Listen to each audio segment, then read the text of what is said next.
All right, today's day 8, and it's a Sunday, so I decided to relax and reflect and, just kind of sit around in the morning and just think about the project and reread my notes.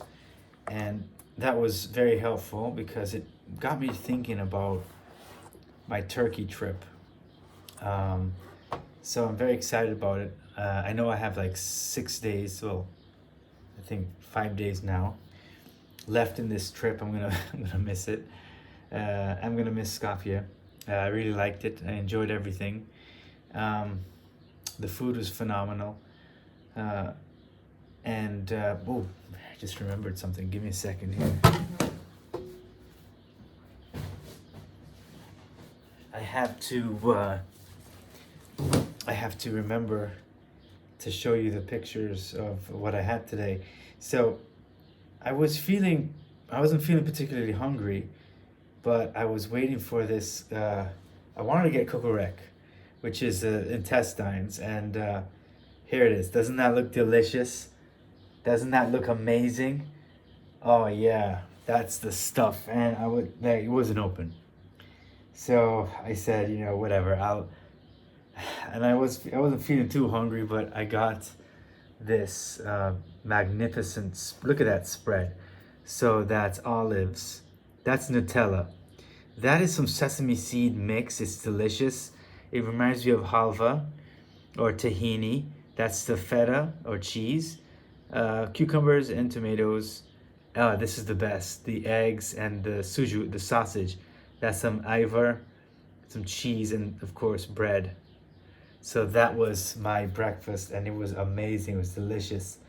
I really enjoyed it, and I just spent the day kind of goofing. I went to the coffee shop, and I noticed the coffee shop had the books, and I was like, man, I would love to read something. I haven't read anything for such a long time, and so I looked, and I saw English Journal of Balkan Studies, an academic journal in this coffee shop. So I ran over and I picked it up, and it was a great article, and it really just documented the experience of the Balkans, and it talked about nationalism and how important nationalism is in that experience in the Balkans, in the political experience. And it occurred like the author I can't tell you the authors just yet because I want to meet with him or her, and try to interview him or her based on this article. So basically the author just talks about nationalism and how it was needed to build a strong state. You need nationalism to build a state. How do you get people together to build a state? Well, you need a nationalism, right? And sometimes you need to demonize a group in order to get people excited to join this national identity that you're trying to produce. And, it's so obvious, right? It's so plain and so clear, but I never thought about it in that idea. Like, it was just said differently. Like, I know, when you know an idea, but somebody says it differently, and it just kind of opens up a new avenue or makes you realize what the experience of Greece was all about, right? With all the, Smyrna, Constantinople, all of those ideas of hey, that was ours, and they got taken away. So all that works out. And I really enjoyed the article very much. So, and then I went to People Watch. But before I did that, I stopped at a museum and I asked a very simple question. When did Bulgarian and Macedonian national identity truly split? Like, we are completely different, right? And I really didn't get a good answer because I know they were fighting on the same side for many years, and against the Ottomans, but Like I'm trying to figure out when did it really get concrete and so because you can have two people who have a lot in common, work together and then not work together, right? So that's what I wanted to know. And then I did people watching. Then I saw some. I saw two tourists, and they call the statues like of Alexander and Philip fascistic, and I really, I didn't really think of it that way, and I don't think they're correct. I think that's a, I think that's not what the interpretation of it, but I mean that's. I think they're wrong, obviously. It's a bit of a like a word that you can't really use, and people use it like drinking water, but still, I think you've got to, you can't just use it as a blanket statement. But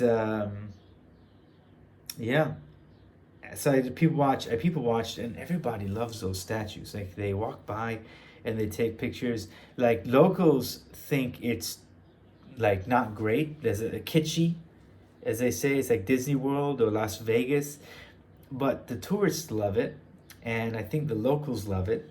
At least Alexander's and Philip's, or the unknown warrior, or the warrior and the warrior on horseback. That's what I mean. We all know who those folks are, but they're blacked out, because I finally got the answer. They're blacked out because the government said this is from the Hellenic tradition,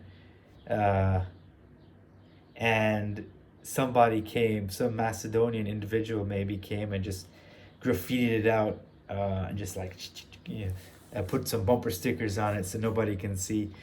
So the people are gonna do the nation will do what the nation wants, independent of the state.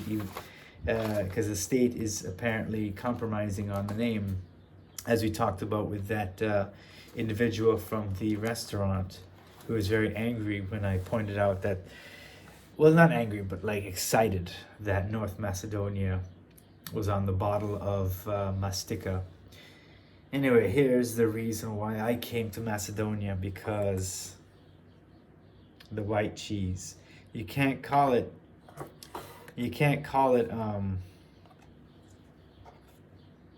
feta, because feta is goat and sheep. This is called white cheese, cows and sheep.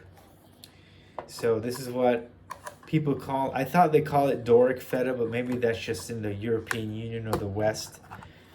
Here in Macedonia, I guess they call it white cheese. But this doesn't really taste like feta. I'll show you what it looks like in this container, but I gotta be careful because it's there's water in here. Well, you know what? Let me not show you the water. I'll just show you the cheese. I'll cut some off. So it's like just a cheese, It has an olive smell, but that could be from the brine, and it's very low in fat, and it's supposed to be creamy. So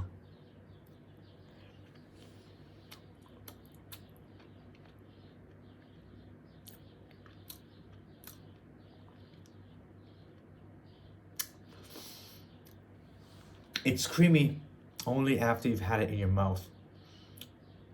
It's not creamy in the beginning. It's good. It's tangy. I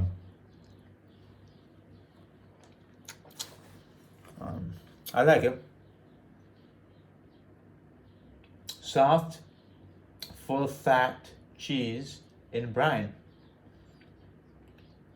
80% sheep milk, 20% starter culture, salt, and calcium chloride. Where's the beef? The beef, where's the cow milk? Oh, maybe that's the other stuff. Anyway, that's delicious. I think I'll have this for dinner. I bought this a couple days ago, and I don't think I did a video on it. So I'll have this with a little bit of snacks because I ate too much. I ate a lot today. I ate doner and um, the lahem mishwi kind of thing. So that's Turkish food. I don't know what I'll do tomorrow, but maybe I'll go down to the restaurant district, the D-Bar Mallow, and see what's popping over there. Should be Monday. I can't believe it's Monday. So I've been here for a week, and I feel good. I feel like, well, I actually worked out today. This is the first day I worked out, so that was great. First time in a long time, 3 weeks. So I'm very happy.